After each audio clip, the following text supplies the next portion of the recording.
හරි මම දැම්මා. හරි බොහොම පිං. මංජුල හරි මංජුල මාත්මිය අවස්ථාව ගන්න.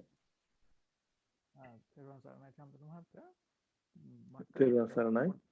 ඔව් පැහැදිලි කරලා දෙන්න පුළුවන්ද මේ සෝතාපන්න ඵලයේ සෝතාපන්න ප්‍රශ්නේ හරියට ඇහෙන්නේ නැහැ මංජුල මහත්මයා මේ හයියෙන් කතා කරන්නේ. තෙරුවන් සරණයි.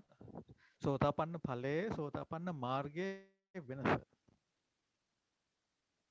ඵලය සහ මාර්ගය වෙනසද? ඔව්. දැන් ඒ දෙකේ වෙනස මෙහෙමයි. දැන් අපි සීලු දෙනාම මේ සෝතාපන්න හෝ සකදාගාමී අනාගාමී ආදී වශයෙන් මේ මාර්ගඵලයන් ලබන්න කලින් අපි සීලු දෙනාම හිටියේ පෘථග්ජන භූමියේ. ඉතින් පෘථග්ජන භූමියේ ඉඳලා අපි අලුත් ජීවිතයක් ගතකට පතිත වෙනවා. ඒ කියන්නේ දෙවෙනි ජීවිතයක් අපි උත්පත්ති ලැබනවා සෝතාපන්න මාර්ගයට එනකොට. මෙන්න මේ සෝතාපන්න මාර්ගයට එනකොට දෙවෙනි ජීවිතයක් උත්පත්ති ලබන්න ඒ පුද්ගලයාට අර පෙර පෘථග්ජන භූමියේ හිටිය එක්කෙනාට උපකාර වෙන ධර්මතා හතරක් තියෙනවා. ඒ ධර්මතා හතර උපකාර වෙන්න නම් Taman තුළ ඉන්ද්‍රිය කීපයක් වැඩිලා තියෙන්න ඕන. ඒවට කියනවා පුබ්බේ කත පුඤ්ඤතා කියලා. දැන් ඔය මහා මංගල සූත්‍රයේ තියෙන අසේවනාච බාලාණන් ආදී වශයෙන් ඒකේ ගිහිලා දෙවෙනි ගාථාවේ කියන්නේ පතිරූප දේශ වාසෝච පුබ්බේත කත පුඤ්ඤතා කියලා. පුබ්බ කත පුඤ්ඤතා තියෙන්න ඕන. මෙන්න මේ පුබ්බ කත පුඤ්ඤතා තියෙන පාරමිතාව තියෙන කෙනෙක් යම් කිසි හේකින් ආර්යයන් වහන්සේ කෙනෙක් හම්බෙලා ඒ සෝතාවදානයෙන් යුක්තව දහම් ශ්‍රවණය කරනවා. මෙන්න මේ අවස්ථාවේ ඔහුට අංග දෙකක් ලැබෙනවා. එකක් තමයි සත්පුරුෂ එක්ව ආශ්‍රය කරන්න හම්බෙනවා. අනිත් එක තමයි ඒ සත්පුරුෂයාගෙන් දහමක් අහගන්න ලැබෙනවා. ඒ අහගන්න ලැබෙන දහම ඔහු හිතට ගන්නවා තමන්ගේ ඉන්ද්‍රිය බලවත්කම මත. එක්කෙනෙක් ඉන්නවා සද්ධා ඉන්ද්‍රිය වැඩිච්ච කෙනෙක්. පුබ්බේකත පුඤ්ඤතා මත. මෙන්න මේ සද්ධා ඉන්ද්‍රිය වැඩිච්ච කෙනාට සද්ධාවෙන් යුක්තව මේ දහම ගන්නවා.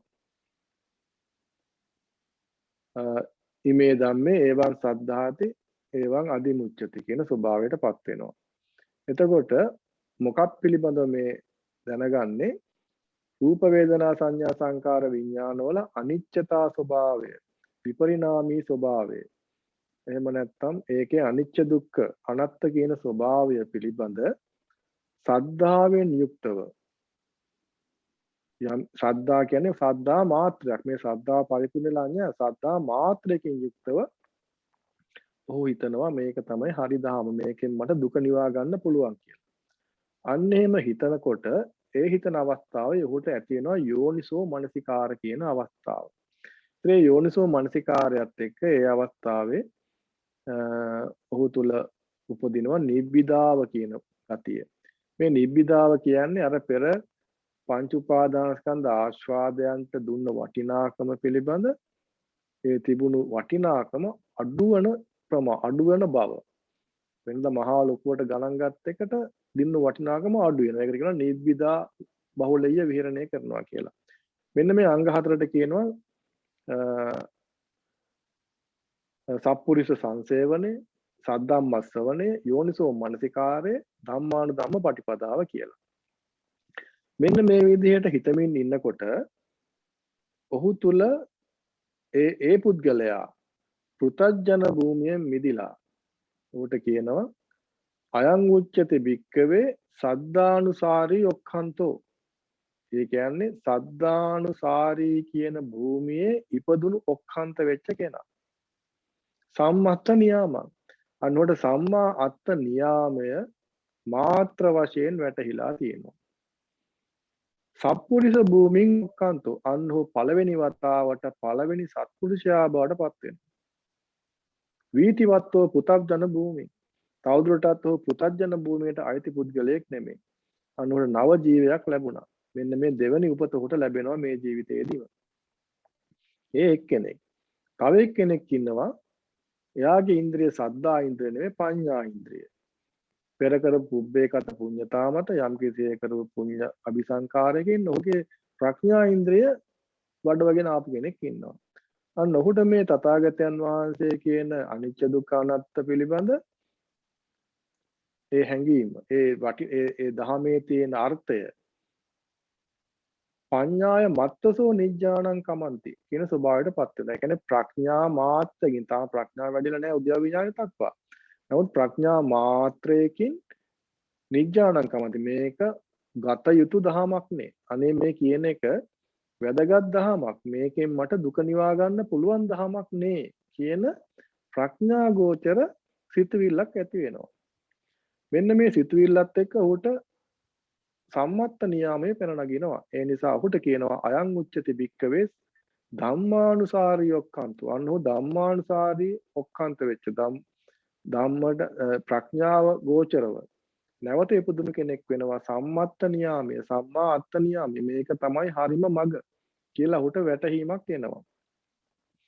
අන්න ඔහු සප්පුරිස භූමින් ඔක්칸තෝ සප්පුරිස භූමියට පැමිණිච්ච වීතිවත්ව පුතජන භූමිය පුතජන භූමියේ මිදිච්ච කෙනෙක් වෙනවා. මේ දෙන්නටම උපකාර වුණ ධම්මතා හතර තමයි අර තමන්ට දැන් පුබ්බේකත පුඤ්ඤතා තියෙන කෙනාට ආර්යයන් වහන්සේ කෙනෙක් කොයි ලෝකෙ හිටියත් හම්බෙනවා කියන එකේ යම්කිසි ධම්මතාවයක් තියෙනවා.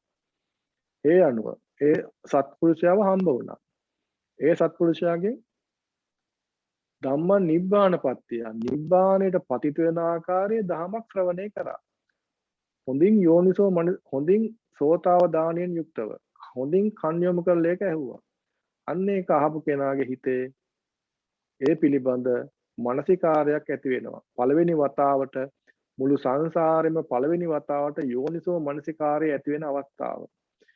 ඒ කියන්නේ මේ රාග දෝෂ මොහ කොතනින්ද උපදින්නේ කියන එක පිළිබඳ මාත්‍ර ප්‍රඥාවකින් මාත්‍ර සද්ධාවකින් යෝනිසෝ මානසිකාරය ඇති වෙනවා. අන්න ඒකත් එක්ක ඔහු නිබ්බිදා බහුලය විහරණය කරන ධම්මානුධම්ම පටිපදාවට ආපන්න කෙනෙක් වෙනවා. මෙන්න මේ ටික කරගෙන යනකොට ඉමස්මින්ච පන වෙය්‍යාකරණමින් බංජමානේ තමයි අර කොණ්ඩඤ්ඤ තාපසයත් සෝතාපන්න ඵලයටපත් උනේ. මෙන්න මේ විදිහට බෙද බෙද බලමින් ඉන්නකොට යම් අවස්ථාවක ඔහුට අනුලෝමක් කාන්තිය මේ ශාන්ත ප්‍රණීත ස්වභාවය අත්විඳින්නට හැකියාවක් ලැබෙනවා. විනීවරණ මොහොත පැන නගිනවා. සිතේ රාග දෝෂ මෝහ නැති ස්වභාවයක්. ඒ කියන්නේ පංච නීවරණ නැති ස්වභාවයක් අත්විඳින්නට හම්බ වෙනවා ජීවිතයේ පළවෙනි වතාවට. මුළු සංසාරෙම පළවෙනි වතාවට. මේක මුළු සංසාරෙම අත්විඳිනා වූ පළවෙනිම අත්දැකීම. කවදාවත් අත් නොදැක්ක එකක්. මෙන්න මේ ශාන්තිය තමයි ඔහුට උපකාර වෙන්නේ අර චින්තාමය ප්‍රඥාව. එහෙම නැත්නම් සිතේ විප්ලවයක් ඇතිවන්න. ඒ චිත්ත විප්ලවයේදී ඔහුගේ සිත 180ක් අනිත් පැත්තට හැරෙනවා. මෙච්චර කාලයක් සුවයක් හොයාගෙන ලෝකයක් පස්සේ ගියා බාහිර ලෝකයක් පස්සේ අන්න දැන් ඔහුට වැටහෙනවා මේ මෙච්චර කාලයක් මේ ගිය ගමන බොරු වැඩක්. මේ තෘප්තිමත් කරන්න පුළුවන් ගමනක නෙමෙයි ගියේ කියන එක ප්‍රත්‍යක්ෂව වැටහෙනවා. මෙන්න මේ අවස්ථාවේ බුදුහාමුදුරු දේශනා කරන විජ්ජූපම කියලා උපමාවක් අරගෙන අඳුරේ ඉන්න කෙනෙකුට අර වහින වෙලාවට විදුලි කොටනකොට ඒ විදුලි ආලෝකයෙන් බාහිර තියෙන රූප පේනවා වගේ සුළු වෙලාවකට හෝ මේ චතුරාර්ය සත්‍ය පිළිබඳ සාමුක්කාංශික දේශනාව මේ කියන පුද්ගලයාට ප්‍රත්‍යක්ෂ වශයෙන් වැටහෙන අවස්ථාවක් එනවා. අන්න ඒක වෙන්නේ මෙන්න මේ විනීවරණ මොහොත අවස්ථාවේ. එතන විදුලි එළිය වෙනුවට මේ පුද්ගලයාට ප්‍රඥා ආලෝකයේ පතිත වෙනවා. මෙන්න මේ ප්‍රඥා ආලෝකයෙන් මේක දකින අවස්ථාවේ තමයි අනුලෝමක් කාන්තිය ඇතිවන්නේ. මෙන්න මේකත් එක්ක මේ චිත්ත විපල්යාසයත් එක්ක චිත්ත විප්ලවයත් එක්ක ඔහු සෝතාපන්න ඵලයටපත් වෙනවා. එතකොට සෝතාපන්න මාර්ගයේ ඉන්න එක්කෙනාගේ ප්‍රධාන අංග 4 තමයි ඔහු කල්යාණ මිත්‍රයෙක්ගේ ඇසුර ලැබෙන අවස්ථාව. ඒ කල්යාණ මිත්‍රයත් එක්ක පෛරුපාසානෙන් දහම ශ්‍රවණය කරනවා. ඒ පිළිබඳ යෝනිසෝ මනසකාරය කරමින් නිබ්බිදා බහුලීය විහරණය කරන අවස්ථාවට. ඔන්න ඔය ටික තමයි සෝතාපන්න මාර්ගයේ ඉන්න එක්කෙනාගේ ගති ලක්ෂණ.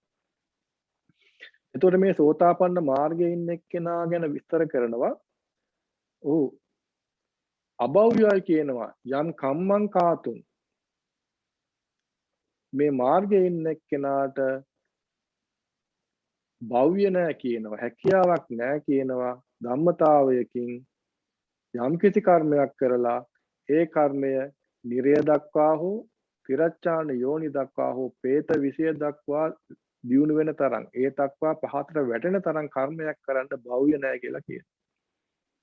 එතකොට සෝතාපන්න මාර්ගික කෙනෙක් තාම සෝතාපන්න ඵලයටපත් වෙලා නැහැ. නමුත් ඒ යම් කිසි කාලවකවානුවක් දවසක් දෙකක් අවුරුද්දක් හමාරක් වෙන්න පුළුවන් ඕන කාලයක්. ඒ කාලය අතරතුර නිරයටපත් වෙන තිරච්ඡාන යෝනියටපත් වෙන പ്രേත විෂයටපත් වෙන ආකාරයේ කර්මයක් සිද්ධ වෙන්නේ නැහැ ධර්මතාවයක් අනුව. ඒ වගේම අභව්‍යයි කියන ඔහුගේ මරණය යම් කිසි අවස්ථාවක සෝතාපන්න ඵලයටපත් වෙනකන් ඔහුට මරණය සිද්ධ වෙන්නේ නැහැ. ඒ කියන්නේ මාර්ගයේ ඉන්න එක්කෙනා මේ ජීවිතයේදීම සෝතාපන්න ඵලයටපත් වෙනවා යම් දවසක. එතකොට සෝතාපන්න ඵලයටපත් වුණාට පස්සේ අන්න ඔහුට අලුත් අංග 4ක් එකතු වෙනවා. ඒ තමයි අර තිබුණා වූ සද්ධාව අවිච්ඡප්පසාදේන සද්ධාව බවටපත් වෙනවා. තථාගතස්ස බෝධින් මේ තථාගතයන් වහන්සේ සාක්ෂාත් කළා වූ බෝධිය පිළිබඳ අවිච්ඡප්පසාදේන සමන්නාගතෝ වෙනවා. ධම්මේ අවිච්ඡප්පසාදේන සමන්නාගතෝ සංඝේ අවිච්ඡප්පසාදේන සමන්නාගතෝ වෙනවා. අන්නේ කරුණු තුනත් එක්ක උට තව එක කරුණක් අංගයක් එකතු වෙනවා. ඒක තමයි අරියකාන්ත සීලය කියන එක. එතකොට මේ අරියකාන්ත සීලය කියන එක මෙතුවක් කාලයක් පුතජන භූමියේදී නොයෙකුත් සිල්වත් අරගෙන මම ප්‍රාණඝාත කරන්නේ නැහැ කියලා බලෙන් ප්‍රාණඝාත කරන්න නැතුව හිටියා. ඒ වගේ නෙමෙයි මේක මේ අරියකාන්ත සීල කියන එක අඛණ්ඩයි. නැවත කවම කවදාවත් කැඩෙන්නේ නැහැ. අච්චිද්දයි. ඒකේ හිල් නැහැ. අඛණ්ඩ, අච්චිද්ද, අසබල, අකම්මාස, බුද්ධිස්ස. ඒ කියන්නේ මේකේ හිල් නැති, paludu නැති, කිසිම කැඩෙන්නේ නැති, බොහොම බලවත්. ඒ වගේම කෙනෙකුට යටත් වෙලා බුද්ධිස්ස කියන්නේ කෙනෙකුට යටත් වෙලා දාසකමින් ගත් එකක් නෙමෙයි. මෙන්න මේ ආකාර වූ සීලයක් ඇති වෙනවා. මෙන්න මේ සීලය අපරාමට්ටයි. මෙතුවක් කාලයක් පරාමට්ට සීල තිබුණේ. සීලබ්බත පරාමාස. මෙන්න මේ අරියකාන්ත සීලය කියන එක අපරාමට්ටයි. ඒ වගේම විඤ්ඤූ පසත්තයි. විඤ්ඤූ කියන්නේ රහතන් වහන්සේලා, තථාගතයන් වහන්සේලා, පසේබුදුවරුන් වහන්සේලා. මෙන්න මේ විඤ්ඤූන් එහෙම නැත්නම් ආර්යයන් වහන්සේලා ප්‍රශංසා කරන එකක් මේක. ඒ වගේම සමාධි සංවත්තනිකේසු සමාධියට වර්ධනය කරන සමාධියට පතිත කරන සීලයක්. මෙන්න මෙවැනි වූ සීලයක් පිළිටනවා මේ සෝතාපන්න ඵලයේ කෙනාට. ඉතින් ඵලයේ කෙනාගේ අංග තමයි අර තථාගතස්ස බෝධින් අවිච්ඡප්පසාදේන සමන්නාගත වෙන එක. ධම්මේ සංඝේ අවිච්ඡප්පසාදේන නිසා අරියකාන්ත සීලය. මාර්ගයේ ඉන්න එක්කෙනාට අර කියපු සතර අංගයන් 4 මොනවද? සප්පුරිස සංසේවනේ, සද්ධම්මස්සවනේ, යෝනිසෝ මනසිකාරේ, ධම්මාන ධම්ම පටිපදාව කියන අංග 4. ඉතින් ඔන්න ඔය ප්‍රධාන වෙනස්කම් දෙක තමයි තියෙන්නේ. එතකොට සෝතාපන්න මාර්ගයේ ඉන්න එක්කෙනා අගන්තා නිරයන් නිරයට යන්නේ නැහැ. සෝතාපන්න ඵලයටපත් වෙච්ච එක්කෙනා පරිමුච්ඡති නිරයන් පරිපූර්ණ වශයෙන් නිරයෙන් මිදලා ඉන්න කෙනා. ඉතින් ඒ ආකාරයෙන් තමයි මේ සෝතාපන්න ඵලය සහ මාර්ගයේ තියෙන වෙනස්කම. එතකොට සෝතාපන්න ඵලයේ ඉන්න එක්කෙනාට කියනවා අන්න එයා ඒවන් ඥානතෝ පස්සතෝ මේ දැන් අනිත් එක් දැන් සෝතාපන්න මාර්ගයේදී තියෙන වෙනස තමයි අනිත් එක මේ අනිච්ච දුක්ඛ අනාත්ම පිළිබඳ ඒවන් සද්ධාති අභිමුච්ඡති එහෙම නැත්නම් ඒවන් පඤ්ඤාය නිජ්ජානං කමන්ති කියන ඒ අල්ප මාත්‍ර දැනුම සහ සද්ධාව. සෝතාපන්න මාර්ගයටපත් වුණ මාර්ගයෙන් සෝතාපන්න ඵලයටපත් වුණාට පස්සේ ඔහු මෙන්න මේ අනිච්ච දුක්ඛ අනාත්ම පිළිබඳව ඒවන් ඥානති ඥානතෝ පස්සතෝ වෙලා ඒ කියන්නේ දැනගෙන විතරක් නෙමෙයි. අන්න අර විජ්ජුප උපමාව වගේ ඒ විනීවරණ මොහොත ප්‍රත්‍යක්ෂයෙන් දැකගෙනක් තියෙනවා. ඒ නිසා ඔහුට කියනවා නියත සම්බෝධි පරායනෝ කියලා. ඉතින් ඒවා තමයි ප්‍රධාන වෙනස්කම් සෝතාපන්න මාර්ගයේ සහ සෝතාපන්න ඵලයේ.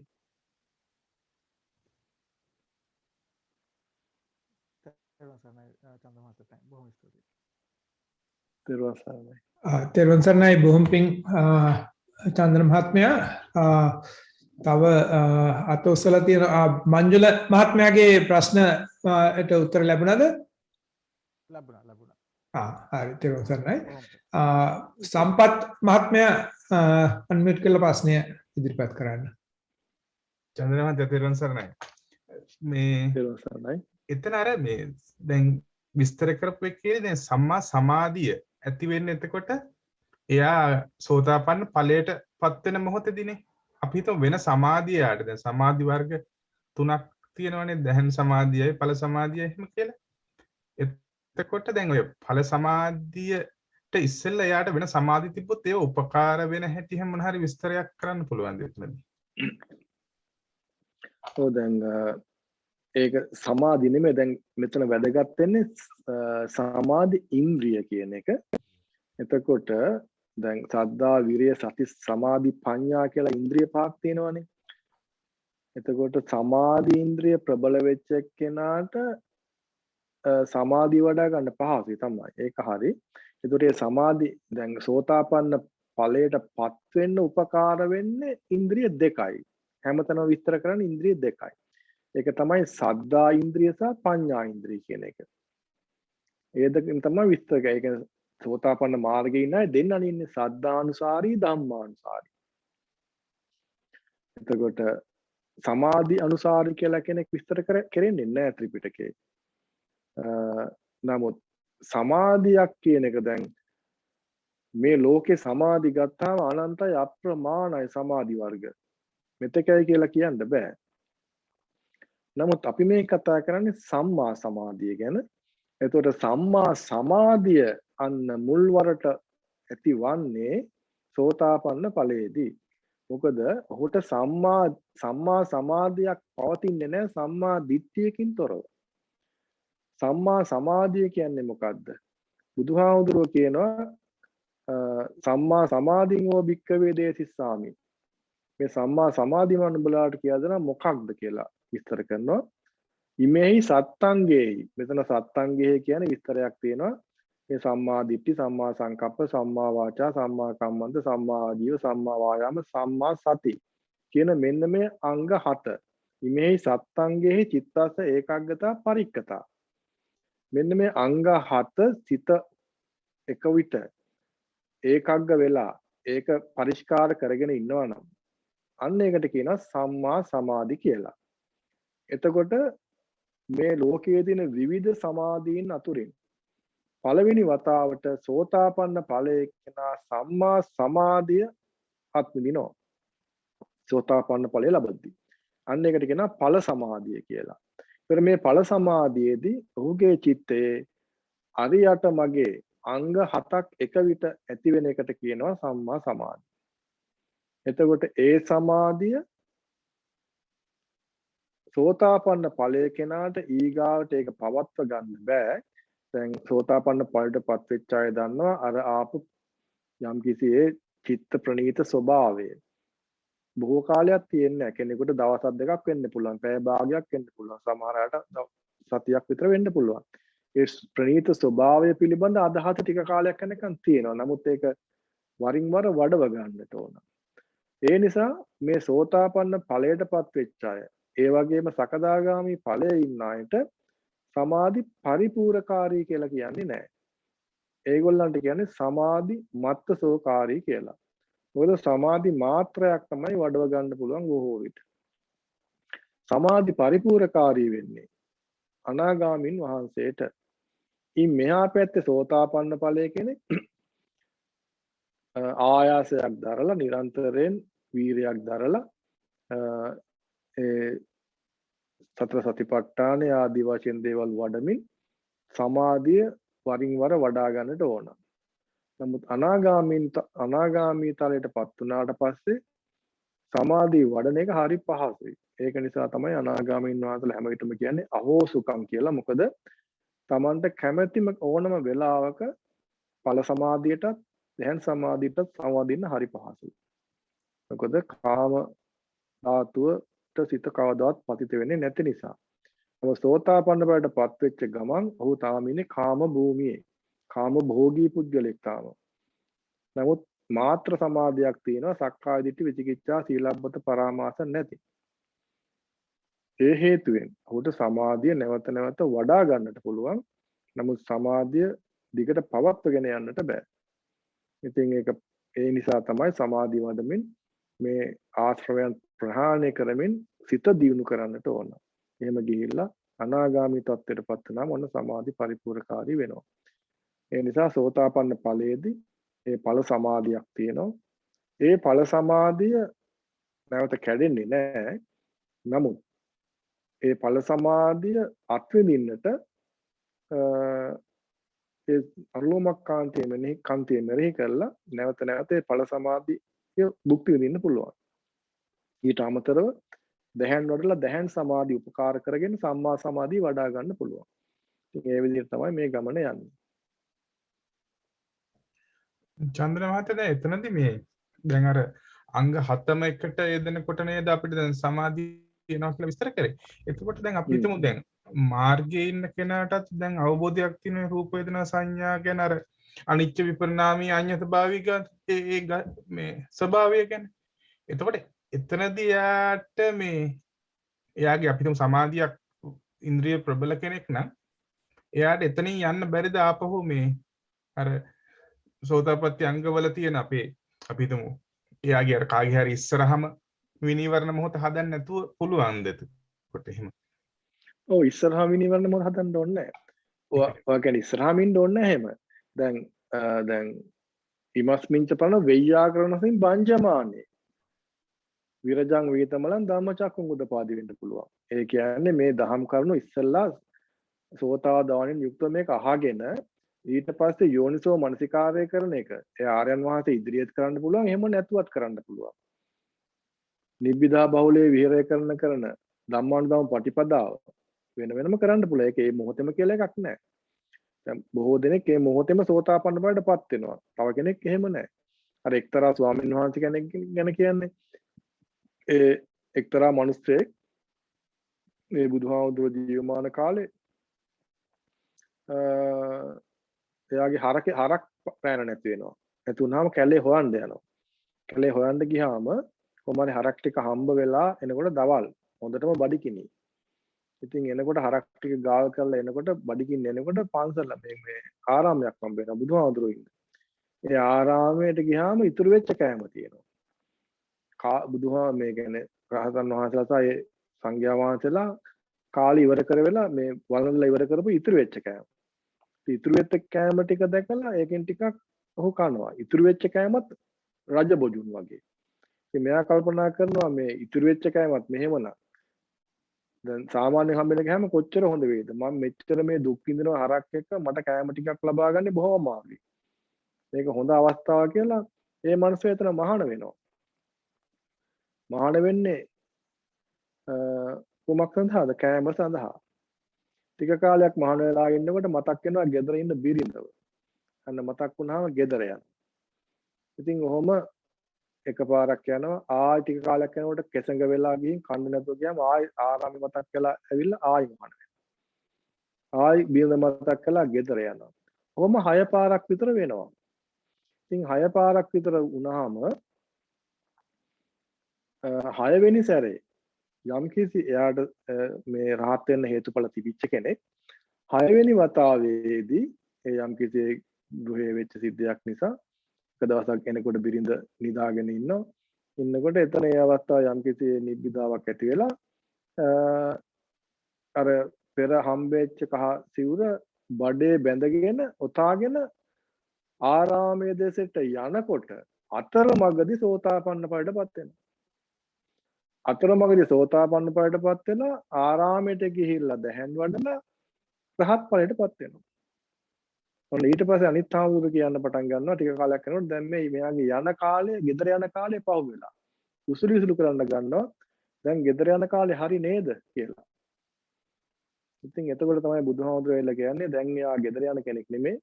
එයා දැන් සියල්ල කර හමාර කර රහතන් වහන්සේ. අනවට්ටිත චිත්තස්ස අනන්වාහත චේතසා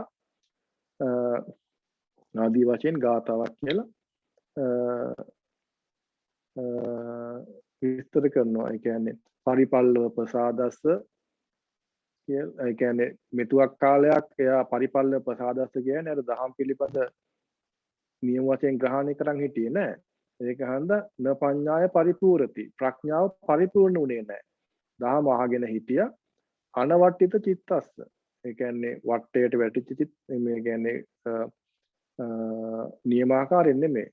පරිපල්ලව ප්‍රසාදස්ස න පඤ්ඤාය පරිපූර්ති. ප්‍රඥාව පරිපූර්ණ උනේ නැහැ. පඤ්ඤා මාත්‍රයක් විතරයි තිබුණේ. නමුත් ඔහොම ගිහිල්ලා එක දවසක් අන්තිමට ගෙදර ඉඳලා එනකොට ඔන්න අතරමඟදී මේ ආර්යයන් වහන්සේ කෙනෙක් ඉදිරියේ නැහැ. නමුත් සෝතාපන්න වඩටපත් වෙනවා. අනේ අවස්ථාව කියනවා අනවස්තු චිත්තස්ස අනන්වාහත චේතසා පුඤ්ඤ පාප පහිනස නත්ති ජාගරතෝ බයක් කියලා උදාන ගාතාවක් වගේ ගාතාවක් තථාගතයන් වහන්සේ දේශනා කරනවා. ඉතින් මේ පුඤ්ඤ පාප දෙකම ප්‍රහාණය කළා දැන් මෙයා රහතන් වහන්සේ කෙනෙක්. ඒක නිසා ගෙදර යන්නේ නෑ දැන් මෙයා කියලා විස්තරයක් කරනවා. ඉතින් ඒ මාර්ගයේ ඉන්න එක්කෙනා කොයි වෙලාවෙ සෝතාපන්න වෙනවද කියන එක අපිට කියන්න බෑ. ඒක තථාගතයන් වහන්සේ කෙනෙක් තමයි ඒක දන්නේ. නැත්තම් අර මේ මගදී සෝතාපන්න වෙලා රහත් වුණාට පස්සෙත් ඊතර වටේ පිටේ ඉන්න අය දන්නේ නැහැ මෙයා රහත් කියලා. උසුළු විසුළු කරනවා අය ගෙදර යන්නේ නැති කියලා. බලපුවාම රහත්. ඉතින් ඒවා බුදුවරයෙක්ගේ අනාවරණ ඥාණයට හසු වෙන දේවල්. මේ සෝතාපන්න මාර්ගයේ ඉන්න එක්කෙනා සෝතාපන්න ඵලයටපත් වෙන්නේ කොතනද කියන එක අපිට එහෙම කියන්න බෑ. හැබැයි මාර්ගයේ ඉන්න එක්කෙනා අනිවාර්යෙන් සෝතාපන්න ඵලයටපත් වෙනවා කියන එක කියන්න පුළුවන්. ඒක තථාගතයන් වහන්සේ දේශනා කළා තියෙනවා. මේ ජීවිතේ මරණයටපත් වෙන්න කලින්. ඒකට චන්ද්‍රමද අර විනීවරණ මොහොත හැදෙන්න පුළුවන් මේ යන්ලෝම ශාන්තියටපත් වෙන්නම ඕන නේද? සෝ වෙන හින්දානේ. ඒ කියන්නේ ඕන තැනකදී වෙන්න පුළුවන් එතන. ඉදිරියෙන් වෙන්න ඕනේ නෑනේ. නෑ. ඒක අර මුලින් ඕන කරන පරතෝ ഘോഷය තමයි දැන් කරුණු දෙකක් වශයෙන් ගත්තොත් පරතෝ ഘോഷය ඊගාවට අවශ්‍ය එක තමයි යෝනිසෝ මනසිකාරය. ප්‍රත්‍ය දෙකක් වශයෙන් ගත්තොත්. ප්‍රත්‍ය හතරක් වතරෙන් ගත්තොත් පරතෝ ഘോഷයට කියනවා සප්පුරුෂ සංසේවනේ සද්ධම්ම ශ්‍රවණය කියලා. යෝනිසෝ මනසිකාරයට අයිති වෙනවා යෝනිසෝ මනසිකාරය සහ ධම්මානුධම්ම පටිපදාව කියන්නේ. ඒතර මේ ධම්මානුධම්ම පටිපදාව කියන්නේ මේ එළියෙන් බලලා කියන්න පුළුවන් එකක් නෙමෙයි. දැන් සාමාන්‍යයෙන් අපි හිතන්නේ අනුධම්ම පටිපදාවක් කිව්වම මෙයාගේ මේ හැසිරෙන ආකාරය, සිල්වත රකින්න ආකාරය, එහෙම ඇඳුම් අඳින ආකාරය, එහෙම බලන්න පුළුවන් එකක් නෙමෙයි. යෝනිසෝ මනසිකාරය සහ ධම්මානුධම්ම පටිපදාව කියන දෙකම චිත්තසංතානයේ ඇති වෙන සිද්ධාන්ත ටිකක්. ඒතර ධම්ම අනුධම්ම පටිපදාවේ පළවෙනි එක වශයෙන් හඳුන්වන්නේ මොකද්ද? මෙන්න මේ නිබ්බිදා බහුලේය විහරණය. ධම්මානුධම්ම පටිපදා හතරක් විස්තර කරනවා. නිබ්බිදා බහුලේය විහරණය, අනිච්ච බහුලේය, දුක්ඛ අනාත්ත ආදී වශයෙන් හතරක් විස්තර කරනවා. නමුත් ප්‍රධාන වශයෙන්ම එක තමයි නිබ්බිදා බහුලේය විහරණය. ඒතර මේ නිබ්බිදා බහුලේය විහරණය කියන්නේ නිබ්බිදාව කියලා කියන්නේ කුමක්ද? අපි දැන් මෙච්චර කාලයක් අපි පෙර කතා කරේ අර දෙවියෝ දෙන්නෙක් ගැන. මේ කාමාශ්වාදය තමයි සැප, මේට වඩා දෙයක් නැහැ කියන අදහස තිබුණානේ.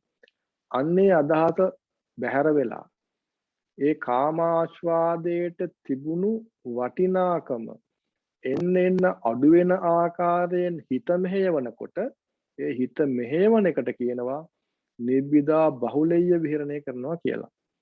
ඒතකොට ධම්ම අනුධම්ම පටිපදා කියන්නේ අර තමන් දැනගත්තා වූ අනිච්ච දුක්ඛ අනාත්ත වෙන්නේ ඇත්තටම කොහොමද? මෙච්චර කාලයක් මං සැප හොයාගෙන ගියා මෙන්න මේ ද්‍රව්‍ය වස්තු පිටිපස්සේ. මක්නිසාද මගේ හැඟීමක් තිබුණා මට සැපක් ගෙන දෙන්න පරිබාහිර වස්තුවක් එක්ක ගනුදෙනු කෙරුවොත්. ඇයි හැම විටම දකින්නේ තමන්ගේ පුතා හෝ දුව, බිරිඳ, අම්මා තාත්තා දරු මල්ලෝ දකින්නකොට තමන්ගේ හිතට සතුටක් ගෙනත් දෙනවා. මේ සතුට ගෙනත් දෙන්නේ හැමතිස්සෙම අර කවුරු හරි දකින්නකොට. එහෙම නැත්නම් සද්දයක් ඇහෙනකොට, කෑමක් කනකොට, ඇඟට පහසක් දැනෙනකොට. ඉතින් මෙන්න මේ ආකාරයෙන් ලෝකයේ පස්සේ තමන් හඹාගෙන ගියා අර පරිබාහිර දේවල් වලින් සතුටක් සැනසීමක් ගෙනත් දෙන නිසා. ඒක තමයි ලෝකයේ ඉන්න පුතත්ජන අයගේ අදහස. මට මේ සතුට ඕන නම් අහවල් දේ ඕන. හැමතිස්සෙම උන්ට අදහසක් තිබුණා මේ කාමය, කාම ගුණ, කාම භුක්තිය හැමතිස්සෙම තියෙන පරිබාහිර දේවල් වල කියලා. නමුත් මේ පරිබාහිර දේවල් වල නෙමෙයි කාම භුක්තිය තියෙන්නේ. සංකප්ප රාගෝ පුරිසස්ස කාම කියන එක වටහා ගත්තට පස්සේ අන්න ඔහුගේ හිතේ හිතන ක්‍රමවේදය වෙනස් වෙනවා. අන්න ඒකට කියනවා යෝනිසෝ මනසිකාරයේ සහ ධම්මානුධම්ම පටිපදාවල නිබ්බිදා බහුලය විහරණය. වෙනදට ආස්වාදයක් එනකොට හිතනවා මේ පස්සෙම මම යන්න ඕන. දැන් මේ දහමහා ගත්ත එක්කෙනා හිතනවා මෙච්චර කාලයක් මම මේක පස්සේ ගියාට මගේ හිත තෘප්තිමත් වුන්නේ නැහැ. තෘප්තිමත් වුනේ නැත්නම් නිසාද මේක මේ බාහිර ද්‍රව්‍යකින් ගෙනත් දුන්න එකක් නෙමෙයි. තමන්ගේ චිත්තසංතානයේ සංකල්පමීය රාගයට චන්ද රාගයෙන් මෙදලා ඇති වුණා වූ ධර්මතාවයක් නිසා. අන්න ඒක හිතන්න ඔහුගේ සිත වැඩෙන්නේ ධම්ම අනුධම්ම පටිපදාවේ.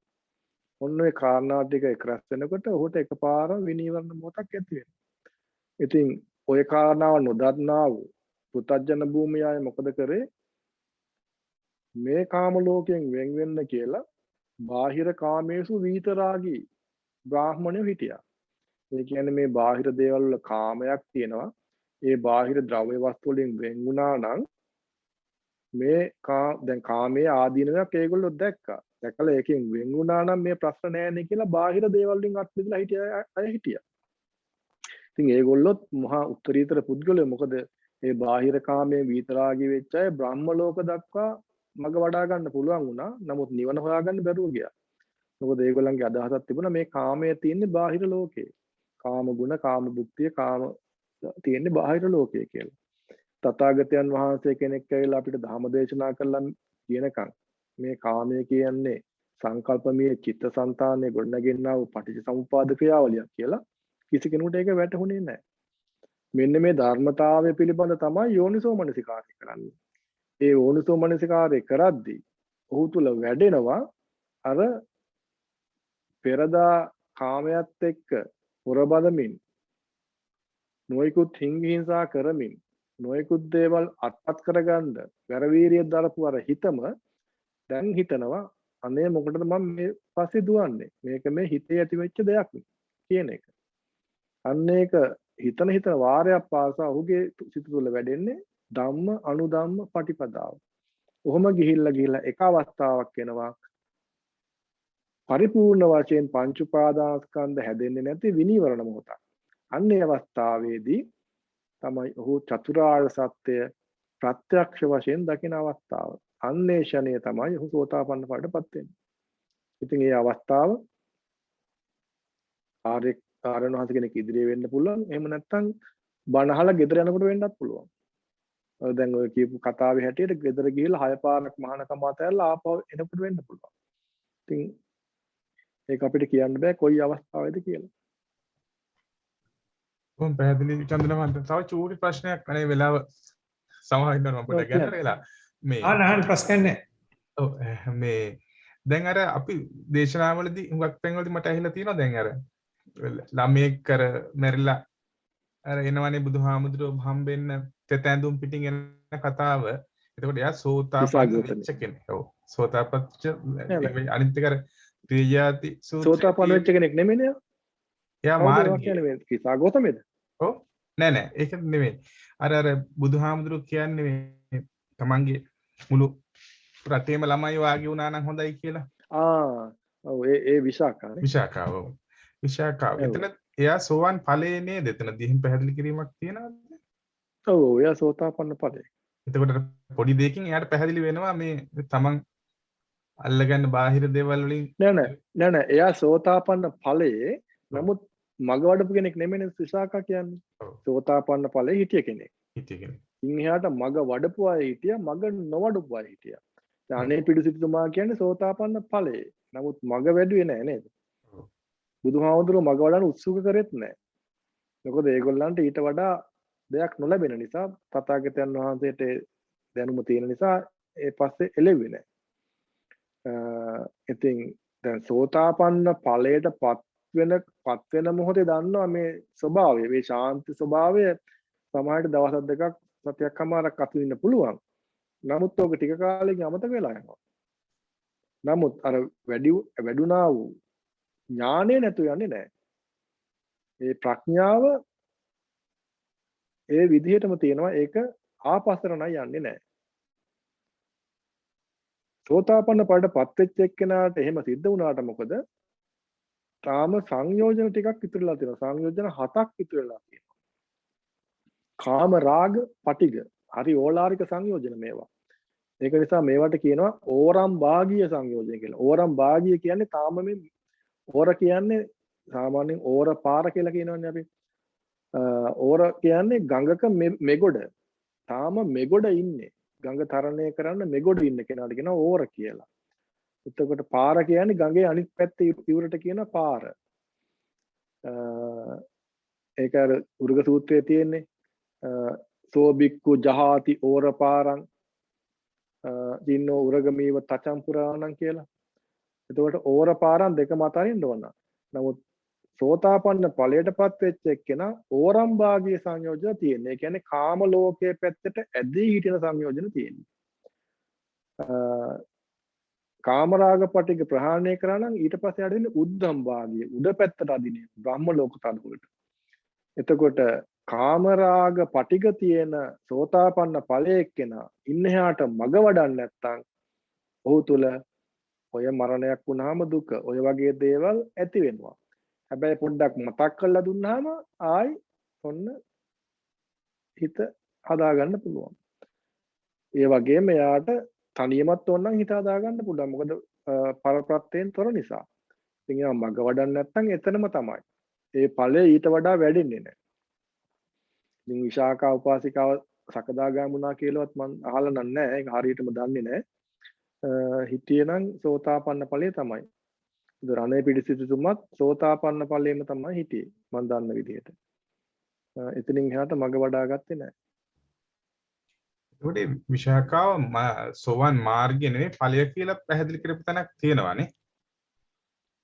ඔව් අවුරුදු 7 දිනේ සෝතාපන්න තියෙනවා. හරි පැහැදිලි. මේ කතා කරන්නේ වයසට ගිහිල්ලා මුණුබුරොත් ඉන්න කාලෙනේ. ඔව් ඔව්.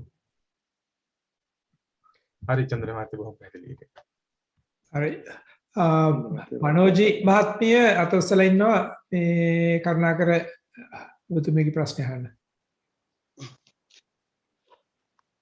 හෙලෝ සමවෙන්න රංග කතා කරන්නේ. දරුවන් සරණයි. පොඩි ප්‍රශ්නයක් ආව ඊයේ හැන්දෑවේ ප්‍රෝග්‍රෑම් එකේදී කතා වුණා රූප වේදනා සංඥා සංකාර අන්තිමට රූප වේදනා සංඥා සංකාර ගැන පොඩි ප්‍රශ්නයක් ආවා එක මහත්තයෙක්. එතනදී අන්තිමට මේ සංඥා ගැන ඔබතුමා අන්තිමට කිව්වා මේ සුභයි අසුභයි කියලා බලන්න කියලා. එතනදී අනිත් ඒවට කියන්නේ නැතුව සංඥාවට විතරක් කිව්වේ ඒක. ඔව් එතන සංඥා ප්‍රකට වෙන නිසා ඒක කිව්වේ. දැන් අපි සංඥා පැත්තෙන් යනවනම් ඒක සුභ සංඥාව සහ පටිඝ සංඥාව. ඔය දෙකනේ ප්‍රහාණය කරන්න ඕන. දැන් එහෙම නැත්නම් සුභ නිමිත්ත කියනවා පටිඝ නිමිත්ත කියනවා. දැන් අපි කාමච්ඡන්දයට බුදුහාමුදුරෝ එකම හේතුව වශයෙන් සඳහන් කරනවා. නාහම් භික්ඛවේ අඤ්ඤං ඒක ධම්මංපි සමුනුපස්සාමි. මහණෙනි මම වෙන කිසිදු එකම දහමක් දකින්නේ නැහැ. එකදු දහමක් දකින්නේ නැහැ. අනුප්පන්න නූපදුනා වූ කාමච්ඡන්දය උපදින්නත්. ඉපදුනා වූ කාමච්ඡන්දය බිහියෝ භාවය වේපුල්ලාය වැඩෙන්නත්. විපුල වෙලා වැඩෙන්නත්. කුමක්ද ඒකට හේතුව? යතයි ධම් භික්ඛවේ සුභ නිමිත්ත. එහෙම නැත්නම් සුභ සංඥාව. එතකොට මෙන්න මේ නිමිත්ත සහ සංඥාව එක ළඟ යන ධර්මතා දෙකක්. ඒ වගේම අපේ ව්‍යාපාදයේ වැඩෙන්න වෙන එකම දහමක් දකින්නේ පටිග නිමිත්ත තරම්. පටිග නිමිත්ත අයෝනිසෝ මනසිකාරය කරොත් නූපිදුණු ව්‍යාපාදයේ උපදිනවා, උපදිනු ව්‍යාපාදයේ ප්‍රහාණ වෙනවා. එතකොට මෙන්න මේ දෙක ප්‍රහාණ කරන්න තථාගතයන් වහන්සේ අපිට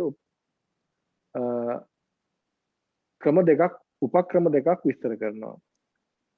කාමච්ඡන්දය පැන නගින ඒ සුභ සංඥාව සුභ නිමිත්ත ප්‍රහාණය කරන්න තථාගතයන් වහන්සේ කියනවා අසුභම් භාවේතබ්බං.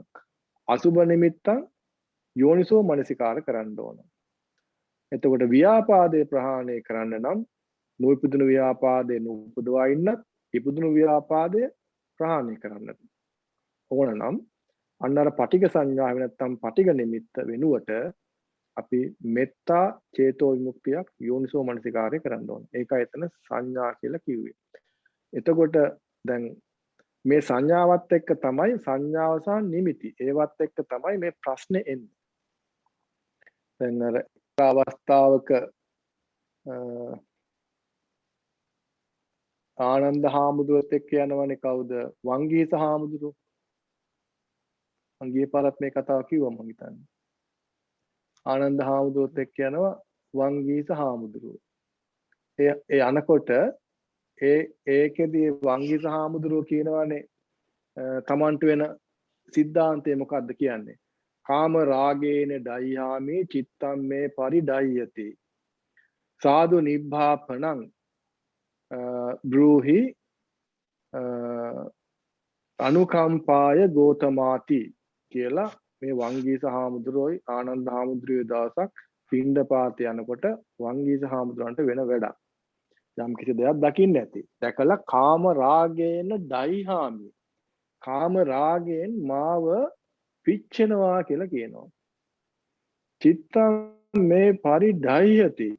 මගේ සිත හාත්පසම වෙලාගෙන ගිනි ගන්නවා කියලා කියනවා. සාදු නිබ්බාපණං බ්‍රූහි. අනේ මට කරුණා කරලා මේ ගින්දර නිවා ගන්න ක්‍රමයක් කියා දෙන්න කියලා ගෝතම කියලා කියනවා. එතන ගෝතම කියලා කියන්නේ දැන් බුදුහාමුදුරන්ටත් ගෝතම කියනවා. ආනන්ද හාමුදුරන්ටත් ගෝතම කියනවා. ඒකට හේතුව තමයි මේ සියලු දෙනාම ගෝතම කියන කුලයට ආයත නිසා ඒගොල්ලන්ට කියනවා ගෝතම කියලා. මේකෙත් කියනවා සාදු නිබ්බාපණම් බ්‍රෝහි අනුකම්පාය ගෝතමාති කියලා ආනන්ද හාමුදුරන්ගේ ඉල්ලීමක් කරනවා. අන්න එතෙන්දී දෙන උත්තරේ පිළිබඳ ඒ උත්තරේ අපි වදගත් වෙනවා මේ සංඥා පිළිබඳ දැනගන්න. මේ සිත දැවෙන්නේ ඇයි? සංඥාය විපරියේසා චිත්තං තේ පරිඩයති. මේ සංඥාවගේ අපිට මේ එන සංඥා තියෙනවා. ඒ එන සංඥාව අපි ගන්නෙ එක්කෝ රාග සංඥාවෙන්, එහෙම නැත්නම් දෝෂ සංඥාවෙන්, මෝහ සංඥාවෙන්. දැන් මෙතන නම් මේ හාමුදුරන්ට ආවේ කාම රාගේන දයාමි. කාම රාගෙන් ආපු නිසා මේක රාග සංඥාව. එතකොට මේ සංඥාවෙන් යනකොට සංඥාවෙන් යමක් ගන්නකොට අපි ඒ ගන්න එක රාගයෙන් බැඳිලා තමයි ගන්න. මොකද සංඥාය විපරියේසා. අපි හැමතිස්සෙම සංඥාවක් ආපුවාම ඒ සංඥාව පරියේෂණය විකෘති පරියේෂණයක් බාටපත් කරගන්නවා. දැන් මේ සංඥාව එන්නේ කොයි අවස්ථාවේදීද? කාම ධාතුවට. කාම ධාතු කියන්නේ මූලික පංච උපාදානස්කන්ධයේ හැදෙන තැන. මෙන්න මේ කාම ධාතු අවස්ථාවට පටිච්ච වෙලා තමයි කාම සංඥා එන්නේ. ඒ කාම සංඥාවට පටිච්ච වෙලා තමයි කාම සංකල්පනා එන්නේ. කාම සංකල්පනාවලට පටිච්ච වෙලා තමයි කාම ඡන්ද එන්නේ. ඊට පටිච්ච වෙලා තමයි කාම පරියේෂණා, කාම පරිලාහ එන්නේ. ඊට පටිච්ච වෙලා තමයි කාම පරියේෂණා එන්නේ. එතකොට මේ සිතේ විරුල්ල වෙන ක්‍රමවේදය විවිධ පියවරයක් පටන් ගන්නෙ මෙන්න මේ රාග නිමිත්තානුසාරී විඥානේ. රාග නිමිත්තත් එක්ක ආපු කාම ධාතුවේ සංඥාවෙන්. එතකොට මේ සංඥාවෙන් පටන් ගත්තාම අපි පරියේෂණයක් කරනවා. සංඥාව පරියේෂණය ඇත්තටම මේකෙදි විපරියේසා වෙන්නේ. විකෘති පරියේෂණයක්. ඒ විකෘති පරියේෂණයේදී මොකද අපි කරන්නේ? රාගයෙන් තව තව බැඳිලා යනවා. එතකොට සිත හැමතිස්සෙම පරිලාහය කියන අර දැවිල්ල එහෙම නැත්නම් දාහය පරිඩයියති ගිනි ගන්න ස්වභාවයටපත් වෙනවා. ඒ නිසා එතෙන්දී ආනන්ද හාමුදුරුවෝ කියනවා මේ වෙනුවට නිමිත්තං පරිවජ්ජේහි සුභං රාගූප සංහිතං නිමිත්ත වර්ජනය කරන්න කියලා කියනවා. මේ නිමිත්ත වර්ජනය කරන්න කියලා කියන්නේ සංඥා වර්ජනය කරන්න කියලා කියන්නේ එකම සිද්ධාන්තය. අර පෙර කිව්වේ දැන් කාම රාගෙන් ආවනම් කාම ඡන්දය තමයි වැඩෙන්නේ. ඒ නිසා ඒ සංඥාව හෝ ඒ නිමිත්ත වර්ජනය කරන්න ඕන. ඒකට කියනවා පරිවර්ජනා පහතබ්බා කියලා අපි විස්තර කරනවා සබ්බාස සූත්‍රයේ. ඉතින් ඒකට දෙන ක්‍රමවේදය තමයි අසුභාය චිත්තං භාවේහි ඒකග්ගං සුසමාහිතං සති කායගතා තත්තු නිබ්බිදා බහුලෝ බව. මෙන්න මේ ආකාරයෙන් මේ අනුපස්සිය විහරණය කරලා ඒක නිවා ගන්න කියලා කියනවා. එතකොට මේ අපි හැමතිස්සෙම ගන්න ඕන මේ සංඥා කියලා කියපුවාම මෙන්න මේ ආකාරයෙන් නිවා ගන්න පුළුවන් සංඥා. අපේ මේ දැවිල්ල 10 නිවා ගන්න පුළුවන් සංඥා. අන්නේ සංඥාව තමයි කාම සංඥා, ව්‍යාපාද සංඥා, එහෙම සහ හිංසා සංඥා. එහෙම නැත්නම් තව විදිහට කිව්වොත් යම් කිසි සංඥාවක් රාගයෙන් බැඳුනාද, දෝෂයෙන් බැඳුනාද, මෝහයෙන් බැඳුනාද අන්නේ සංඥාව තමයි අපිට ප්‍රහාණය කරගත හැක්කේ. ඒක ගැන තමයි විස්තර කරේ. එතකොට මහත්තයා මේ විඥාණයෙන් එතකොට මොකක්ද වෙන්නේ? විඥාණයෙන් අපිට විකෘති කරලා පෙනෙන හින්දා නේද සංඥාව අපිට ඒ විදිහට පේන්නේ? ඔව් විඥාණිනුත් කරන්නේ ඒක ඉතින් යම් කිසි වැරදි වැටහීමක් අපිට අරන් දෙනවා. විඥාණය කියන්නේ මෙන්න මේ ඇති වුණා වූ දැන් මේ කරුණු දැන් අපි පංච උපාදානස්කන්ධ කියලා රූප වේදනා සංඥා සංකාර විඥාන කියලා අපි පහකට බෙදලා දක්වනවා නේද? මේ බෙදලා දැක්වීම දක්වන්නේ අපිට අවබෝධ කරගැනීමේ පහසු උදෙසා පමණයි. නමුත් ඇත්ත වශයෙන්ම මේ සිද්ධාන්තය සිද්ධ වෙනකොට මේ සියල්ල එක කැටියකට සිද්ධ වෙන සිද්ධාන්තයක්. ඒවට කියනවා පෙර පසු නොවි සිදුවෙන දේවල්. දැන් අපි කාමරයක ස්විච් එක ලයිට් එක දාපුවාම අඳුර නැතුව යනවා ආලෝකය ඇති වෙනවා නේද? එතකොට ඉස්සෙල්ලා උනේ මොකක්ද? ආලෝකය ඇති වෙච්ච එකද අඳුර නැති වෙච්ච එකද? එකට වෙන්නේ. අපි වුණු පුද්ගලයෙක් A කියන ස්ථානයේ ඉඳලා B කියන ස්ථානයට ඇවිදගෙන යනවා. ඉදිරියට පියවරක් අඩිය තියෙනකොට ඉස්සෙල්ලා සිද්ධ වුණේ මොකද්ද? A කියන ස්ථානයේ වෙන් වෙච්ච එකද B කියන ස්ථානයට ලං වෙච්ච එකද? දෙකම එකට සිද්ධ වුණේ. මෙන්න මේ වගේ සිද්ධාන්ත වලට කියනවා පෙරපසු නොවි සිදුවෙන දේවල් කියලා. අන්න ඒ වගේ එකක් තමයි මේ පංච උපාදානස්කන්ධය කියන එක. රූප වේදනා සංඥා සංකාර විඥාන කියනවා පෙරපසු නොවි සිදුවෙන දේවල්. ඒ නිසා එක්තරා අවස්ථාවක බුදුහාම විස්තර කරනවා මේ අඤ්ඤත්‍ර රූපේසු අඤ්ඤත්‍ර වේදනාසු අඤ්ඤත්‍ර සංඥාපි අඤ්ඤත්‍ර සංකාරේසු මෙන්න මේ කරුණු හතරෙන් තොරව විඥානයක් පණවනවා නම් ඒක මුසාවක් කියලා කියනවා. ඔය හතරෙන් තොරව විඥානයක් පණවන්න බෑ. විඥානයක් පණවන හැම අවස්ථාවකදීම රූප වේදනා සංඥා සංකාර කියන අංග හතරම යෙදිලා අහවරයි. ඒවට කියනවා පෙරපසු නොවි සිදුවෙන සිද්ධාන්ත. නමුත් අපි අර විස්තර කරගැනීමේ පහසුවට තථාගතයන් වහන්සේ අපිට බෙදා හදා විස්තර කළා තියෙනවා.